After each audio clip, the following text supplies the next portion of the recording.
Burmese Days is a novel written by George Orwell. His birth name was Eric Arthur Blair. He was born in British Motihari, Drag in June 25, 1903, and he died in January 21, 1950, in London, the United Kingdom. He was a famous writer and journalist, and all his work were marked by potential experience that were divided in three periods. First, his opposition against the British imperialism, that made him a representative of the colonial order in Burmese.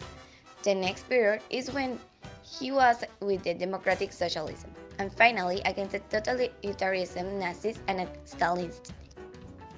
Other books from the same author are 1984, Animal Farm, Coming Up for Air, Keep the Apidistra Flying, A Clergyman's Daughter, and Burmese Days. The first publication was in 1934. This novel was based in the 5 years that Orwell lived in Burma and worked in the police. That book was based on real characters and a real situation that the author lived.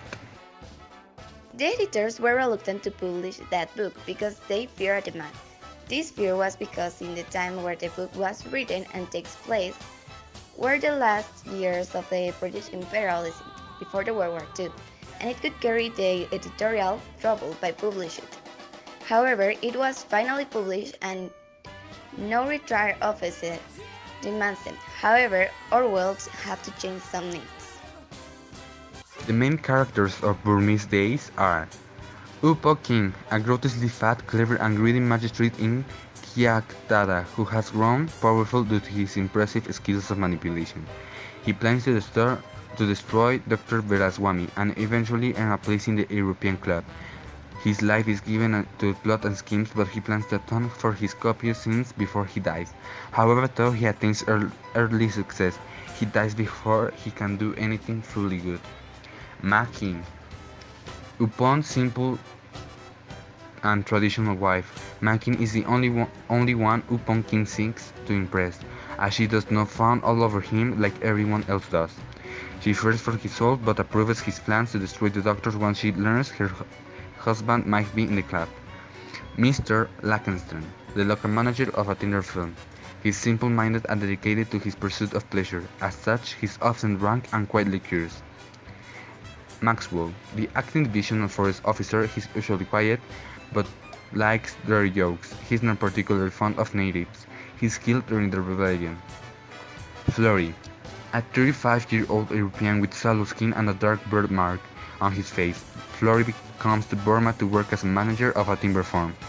Generally a good person and capable, he is burdened by his growing distaste for the British Raj and his acute loneliness.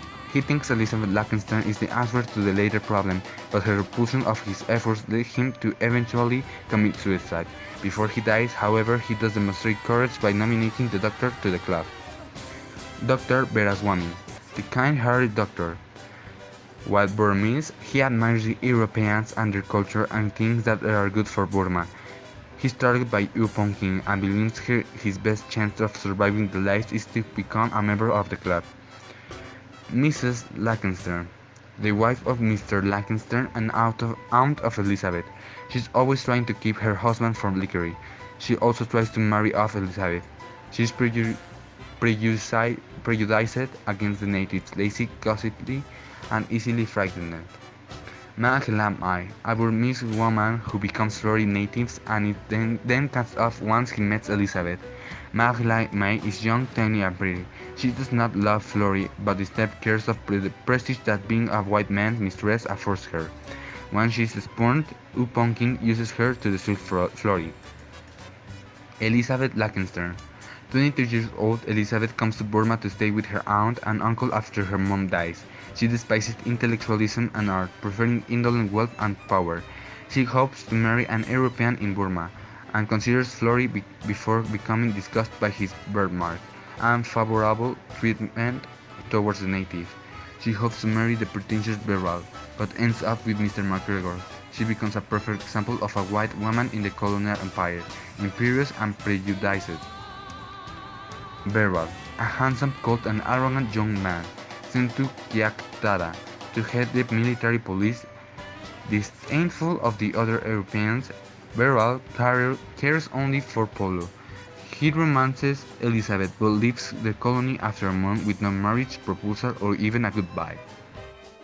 We can understand this story in a very brief way understanding next. There are two parts with different opinions about the British Empire that are the Dr. Verswami and Upon King. They are on a club and they are trying to defeat each other. Then we have Flory, that doesn't care so much about politics and he's alone because he has a very strange birthmark. Actually, he has a lover, but he doesn't feel anything about her. But then he meets Elizabeth. She hates the native of Burma and Flory defends them. However, they fell in love and because of an earthquake, Elizabeth falling in love with another guy, the plans of wedding of Flory were broken. So she leaves Flory and he got depressed. Then he lived and in his return he fight for what he think it was right and again make Elizabeth fell in love with him. He also success in a club and that make that Dr. Verswami wants to destroy him and certainly did lifting him about anything and so destroyed that he eventually commits suicide. The first theme that we can see is imperialism, and we can relate it to this quote. The point was the doctor the kind of man who would hold seditious opinions? In India you are not judged for what you do, but for what you are. Burmese days. This quote makes the problems that the British imperialism dealt with remarkable, and as a Yupon King notes, the only thing that mattered was appearance and assumption. If people hold an opinion, it doesn't matter if it was based in a fact or not. But the whole expedition, the very notion of wanting the rubbed shoulders with all those smelly natives, had impressed her badly. She was perfectly certain that that was not how white men ought to behave. This quote explained the mentality of Elizabeth. She felt uncomfortable about being too close to the natives. These sentiments are based on her beliefs of how the races should interact with each other, and this belief can be hardly changed. The next quote that we are going to see is related to the gender and it goes like this. But worse than that, worse than anything, was his ugliness at this moment. His face appalled her. It was so ghastly, rigid and old. It was like a skull. Only the birthmark seemed alive in it. She hated him now for his birthmark. She had never known till this moment how dishonoring, how unforgivable a thing it was. This quote refers to the most sad part of the book. However, this quote makes visible that Elizabeth convinced herself that marrying Flory was perhaps the only option, and Elizabeth is a good example of how the mentality of the woman was. They think that marriage have incalculable value.